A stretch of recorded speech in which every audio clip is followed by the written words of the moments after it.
need this administration to know that many people in this country are not happy and we want change. This reactionary nightmare and these invasions of American cities will not stand.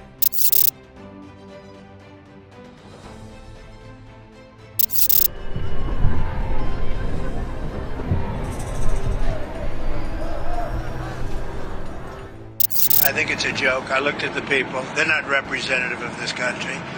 And I looked at all the brand new signs paid for, I guess it was paid for by Soros and other radical left lunatics. It looks like it was. We're checking it out. The demonstrations were very small, very ineffective, and the people were whacked out. When you look at those people, those are not representative of the people of our country. America दुनिया का सबसे ताकतवर लोकतंत्र, और उसी America में 28 मार्च 2026 को 80 से 90 लाख लोग एक साथ सड़कों पर निकल आए। एक दिन में एक साथ 3300 से ज्यादा जगहों पर। अमेरिकी इतिहास में कभी ऐसा नहीं हुआ था। ये लोग ना किसी पार्टी के लिए निकले थे, ना किसी नेता के लिए। ये निकले थे एक मैसेज देने के लिए कि अमेरिका में कोई राजा नहीं होगा। नमस्कार, मैं हूं अंजलि और आप देख रहे हैं टीजे न्यूज लाइव। आज हम इसी आंदोलन की पूरी कहानी पर बात करेंगे। कैसे शुरू हुआ, क्यों बढ़ा, एप्स्टीन फाइल से इसका क्या कनेक्शन है और आगे क्या होगा। जनवरी 2025 डोनाल्ड ट्रंप दूसरी बार अमेरिका के राष्ट्रपति बने। जब वो पहली बार 2017 में आए थे, तब भी कई विवादित बयान और फैसलों की वजह से सुर्खियों में बने रहे थे। लेकिन इस बार माहौल अलग था। इस बार ट्रंप ज्यादा कॉन्फिडेंट थे, उनके सपोर्टर्स ज्यादा ऑर्गेनाइज थे और उनके फैसले पहले से कई ज्यादा एग्रेसिव। आते ही उन्होंने एक के बाद एक ऐसे काम किए जिसने लाखों अमेरिकन को बेचैन कर दिया। इमिग्रेशन पर कड़ी कार्रवाई, मीडिया के खिलाफ बयानबाजी, कोर्ट्स को चैलेंज, फेडरल एजेंसीज में बड़े बदलाव और ऊपर से उनके अपने बयान। एक बार उन्होंने कहा, मैं मजाक में कहता हूं कि मैं राजा हूं, या शायद मजाक नहीं। उनके इस बयान के बाद सोशल मीडिया पर उनके सपोर्टर्स ने उन्हें राजा की तरह डिपिक्ट करना शुरू कर दिया।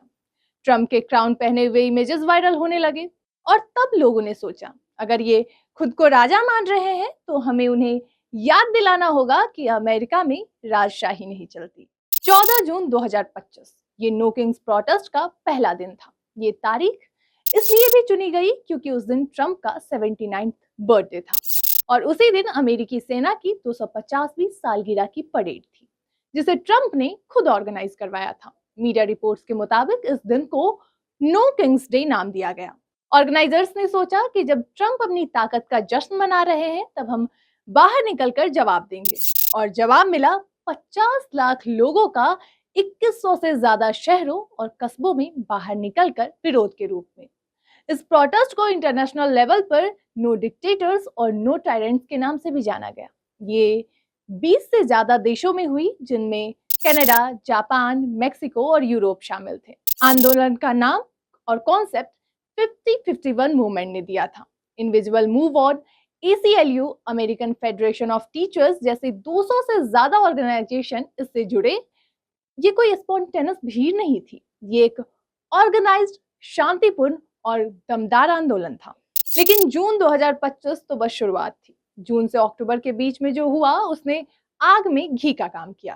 पहले और दूसरे दौर के बीच ICE की छापेमारियां और तेज हो गई, जिसने और ज्यादा लोगों को सड़कों पर उतरने के लिए मजबूर कर दिया। 18 अक्टूबर 2025 दूसरा नो किंग्स डे। इस बार 70 लाख लोग 2700 जगहों पर निकले। इस बार पोर्टलैंड में एक अनोखा नजारा देखने को मिला। प्रोटेस्टर्स ने इन्फ्लेटेबल फ्रॉग कॉस्ट्यूम्स पहनकर मार्च किया। ये फ्रॉग ICE के खिलाफ पोर्टलैंड के लोकल प्रोटेस्ट का सिंबल बन चुके थे। मीडिया रिपोर्ट्स के मुताबिक Portland city council member Sameer Kanal ने कहा कि हमारे पास चिकन्स और फ्रॉग्स लोकतंत्र की रक्षा कर रहे हैं। ये हास्य था, लेकिन इसके पीछे गहरा संदेश था। फिर आया 28 मार्च 2026, तीसरा नो किंग्स डे। इस तीसरे नो किंग्स डे में 3300 से ज्यादा ऑर्गेनाइज्ड इवेंट्स हुए और अप्रॉक्स 80 से 90 लाख प्रोटेस्टर्स शामिल हुए। ये अमेरिका के इतिहास का सबसे बड़ा वनडे प्रोटेस्ट था। इस दिन न्यूयॉर्क में 3.5 लाख लोग इकट्ठा हुए। मिनेसोटा में ब्रूस स्प्रिंगस्टीन ने स्टेज पे परफॉर्म किया। आयोजक ने कहा, अमेरिका के लोग गुस्से में हैं और वो इस मोमेंट को आगे बढ़ा रहे हैं। और सबसे जरूरी बात, 2/3 RSVPs बड़े शहरी केंद्रों के बाहर से थे, जो जून 2025 की तुलना में करीब 40% से ज्यादा था। यह आंदोलन अब सिर्फ लिबरल्स का नहीं रहा, अब इसमें ट्रंप के सपोर्टर्स भी शामिल हो चुके थे। अब सबसे जरूरी सवाल, इतने लोग निकले क्यों? इसकी क्या वजह है? तो बता दें, पहली वजह ICE मतलब immigration and custom enforcement ICE operation के दौरान इमिग्रेशन एजेंट्स द्वारा की गई गोलीबारी में, जिसमें रेने गुड, केथ पोर्टर और एलेक्स प्रेटी की हत्या हो गई, ये सबसे ज्यादा चर्चित रही और ये आंदोलन के सबसे बड़े ट्रिगर में से एक था। रेने गुड की मौत ने पूरे मिनेसोटा को हिलाकर रख दिया। उसके नाम पर जनवरी 2026 में मिनेसोटा में जनरल स्ट्राइक हुई और उसी के बाद मार्च 2026 की सबसे बड़ी रैली का ऐलान कर दिया गया। मीडिया को दिए एक इंटरव्यू में एक 66 वर्षीय प्रोटेस्टर ने कहा कि ट्रंप सिर्फ खुद को अमीर बना रहा है और आम अमेरिकन से सब छीन रहा है। अब बहुत से लोग हेल्थ केयर से बाहर हो गए हैं, खाना अफोर्ड नहीं कर पा रहे और गैस महंगी हो गई है। इसकी दूसरी वजह ईरान युद्ध। 28 फरवरी 2026 को अमेरिका और इजराइल ने ईरान पर हमला किया, जिसका नाम ऑपरेशन एपिक फ्यूरी दिया। तीसरी वजह लोकतंत्र का डर। लोगों को लग रहा था कि जो अमेरिका उन्होंने जाना था वो धीरे धीरे बदल रहा है। कोर्ट्स को चैलेंज किया जा रहा था, मीडिया को दबाया जा रहा था और सवाल पूछने वालों को एनिमी बुलाया जा रहा था। न्यूयॉर्क के एक प्रदर्शनकारी ने मीडिया को बताया, अगर हम लोकतंत्र चाहते हैं तो हमें उसमें पार्टिसिपेट करना होगा और उसे बचाना होगा। अब आते हैं उस चैप्टर पर जो इस पूरे आंदोलन में एक अलग डायमेंशन जोड़ता है, एप्स्टीन फाइल। जेफरी एप्स्टीन एक अमेरिकन फाइनेंसर था जो बेहद अमीर, बेहद कनेक्टेड था। राजनेता, बिलियनर, सेलिब्रिटीज सब उसके सर्कल में थे, लेकिन उसका असली नेटवर्क था नाबालिग लड़कियों का यौन शोषण। 2019 में उसकी गिरफ्तारी हुई और कुछ हफ्तों बाद वो मैनहट्टन की जेल में मर गया। कैमरास बंद थे, गार्ड सोए हुए थे। सवाल था उसके साथ कौन कौन लोग जुड़े हैं। 2024 की प्रेसिडेंशियल कैंपेन में ट्रंप ने वादा किया था कि वो एप्स्टीन फाइल रिलीज करेंगे। नवंबर 2025 में कांग्रेस ने एप्स्टीन फाइल ट्रांसपेरेंसी एक्ट पास किया, जिसे ट्रंप ने खुद साइन किया था।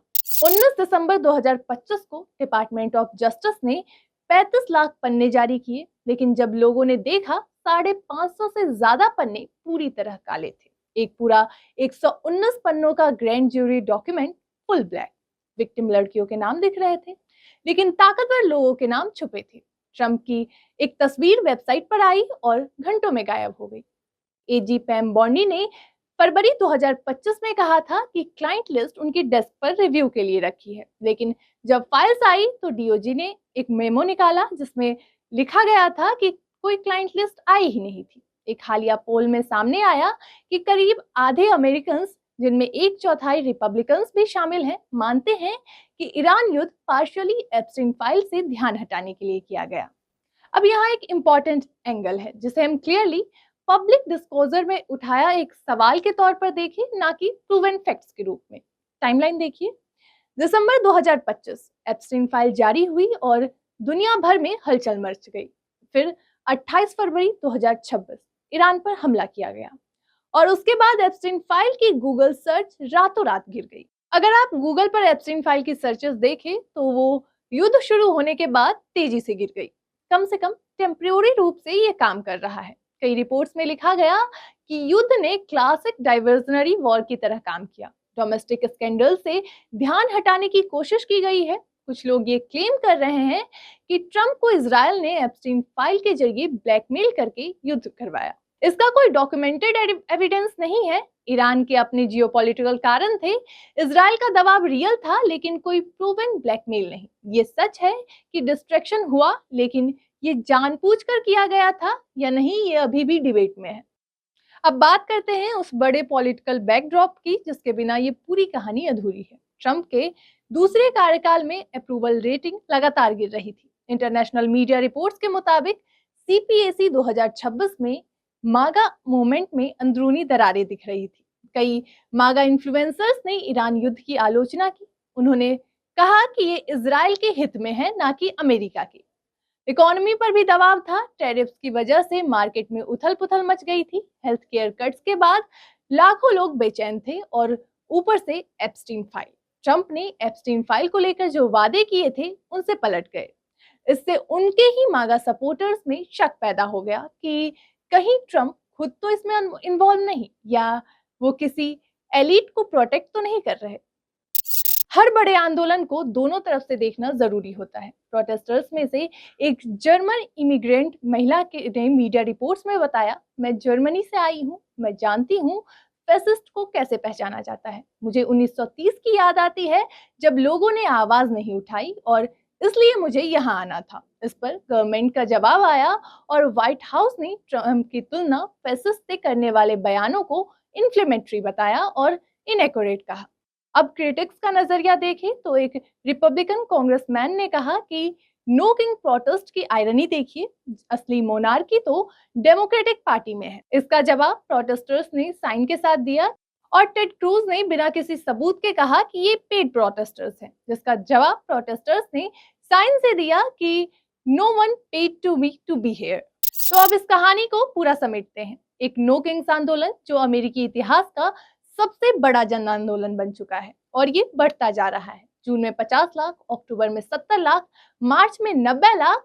दूसरा, ये आंदोलन सिर्फ ट्रंप के खिलाफ नहीं है, ये उस पूरे सिस्टम के खिलाफ है जहां ताकतवर बच जाते हैं और आम आदमी पिसता है। आईसीई की कार्रवाई, ईरान युद्ध, महंगाई, ये सब इसका हिस्सा है। तीसरा, एप्स्टीन फाइल ने इस आंदोलन में एक नया आयाम जोड़ा। लोगों ने देखा कि सरकार ट्रांसपेरेंसी का वादा करके भी 550 पन्ने काले कर सकती है। और जब एप्स्टीन का दबाव सबसे ज्यादा था, ठीक उस वक्त युद्ध शुरू हो गया। ये संयोग था या रणनीति, बहस जारी है, लेकिन लोगों की याददाश्त कमजोर नहीं है।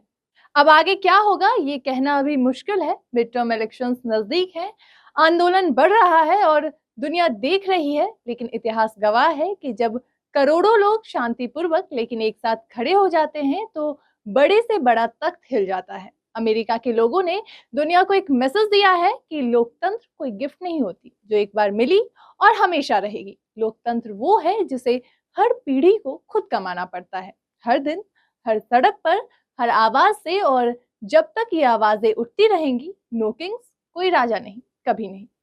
अगर आपको ये वीडियो पसंद आई हो तो शेयर जरूर करें, क्योंकि जो अमेरिका में हो रहा है उसे समझना सिर्फ अमेरिकन्स के लिए जरूरी नहीं, दुनिया के हर लोकतंत्र के लिए जरूरी है। फिलहाल के लिए मुझे दीजिए इजाजत, मिलते हैं अगले वीडियो में। धन्यवाद।